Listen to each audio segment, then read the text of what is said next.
सम्पूर्ण साथीहरुलाई नमस्कार। सबैभन्दा पहिला यो फोटो हेर्नुस् है त। यो समस्याहरु तपाईहरुको फेसबुक पेज अथवा प्रोफाइलमा छ छैन सबैजनाले नढातेर चाहिँ कमेन्ट गर्नु होला है त।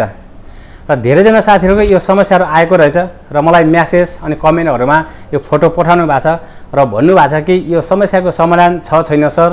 अब यो समस्या आइसकेपछि फेसबुकले पैसा दिन्छ दिदैन, हामी फेसबुकबाट पैसा कमाउन सक्छौं सक्दैनौं, यसको सोलुसन के छ, यो कसरी हटाउन सकिन्छ भनेर धेरैले मेसेज गरिसकेपछि मैले आज यो भिडियो बनाएको छु। सो यो भिडियो तपाईहरुलाई पनि काम लाग्न सक्छ, तपाईको यो समस्याहरु हुन सक्छ र अन्य साथीहरुलाई पनि यस्तो समस्याहरु हुन सक्छ। सो तपाईले यो भिडियो हेर्दै हुनुहुन्छ भने भिडियोलाई शेयर गरेर सम्पूर्णमाझ पुर्याउनु होला। र आज हामी यो भिडियोमा कुराकानी गर्नेछौं यो समस्याको समाधान कसरी गर्ने र यो समस्या आइसकेपछि हामी फेसबुकबाट पैसा कमाउन सक्छौं सक्दैनौं र यो के कति कारणले आएको छ भन्ने कुराहरु चाहिँ म तपाईहरुलाई जानकारी दिइरहेछु। भिडियोलाई सुरुबाट अन्त्यसम्म हेर्नु होला है त। साथीहरु, सबैभन्दा पहिला हामी कुराकानी गरौँ यो समस्या किन आयो, यो समस्या फेसबुकले दिएको हो अथवा हामी आफैले लिएको हो त भन्ने बारेमा म तपाईहरुलाई जानकारी दिइरहेछु है त। यो समस्या भनेको फेसबुकले स्टार मोनेटाइज सबैलाई दिन्छ हैन, जुनसुकै देशमा पनि स्टार मोनेटाइज छ, जस्तै हाम्रो नेपालमा पनि छ है स्टार चाहिँ। त्यो स्टार आएको स्टारमा चाहिँ सेटअप अप्सन आउँछ र त्यतिखेर चाहिँ साथीहरु आत्तिएर हैन ओहो फेसबुक चाहिँ अब मैले पैसा कमाउने वाला भयो, अब फेसबुकबाट मैले पैसा कमाउने भए भनेर आत्तिएर त्यहाँनेर केही कुराहरु अध्ययन नगरेर केही कुराहरु नबुझेर हैन उहाँले सेटअप गर्दाखेरि अलिकति त्यहाँ डकुमेन्टहरु चाहिँ नपुगेर यो मिस्टेक भने चाहिँ यस्तो समस्याहरु आएको हो। र अब यो समस्या आयो भन्नेमा तपाईहरु आत्तिएर हैन निराश चाहिँ नहुनु होला। यो केही पनि हैन, यो केही हुँदैन, यो किनकि यहाँनिर अझै कन्टिन्यू भनेर चाहिँ अप्सन दिइराछ नि त हैन। त्यो कन्टिन्यूमा फेरि तपाईले मजाले कन्टिन्यू गरेर त्यहाँ फर्महरु फेरि भर्न पाउनुहुन्छ है।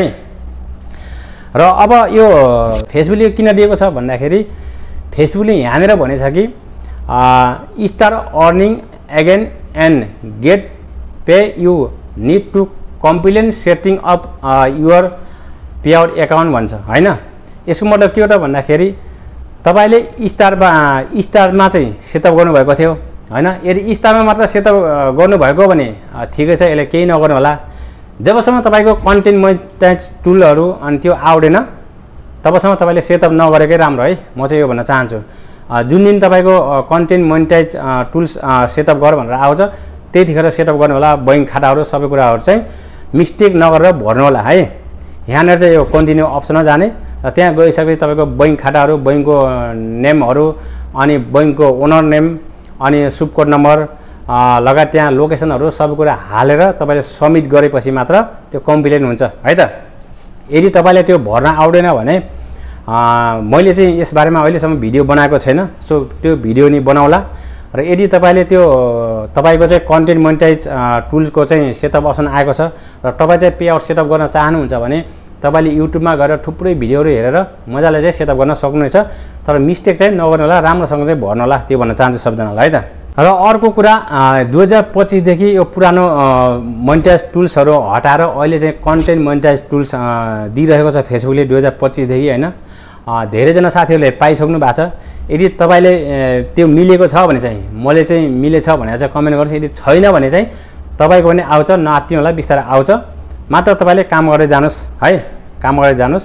पक्कै पनि तपाईलाई पनि फेसबुकले कन्टेन्ट मोनेटाइज टुल्स दिनेछ र सेटअप अप्सन आयो भने मात्र बैंक खाताहरु हालेर पेआउट सेटअप गर्नु होला, अनि त्यसपछि बल्ल अर्निङ चाहिँ सुरु हुन्छ तपाईको है त। आजको भिडियो के कस्तो लाग्यो, भिडियो मन परे लाइक कमेन्ट शेयर गरेर सम्पूर्णमाझ पुर्याउनु होला।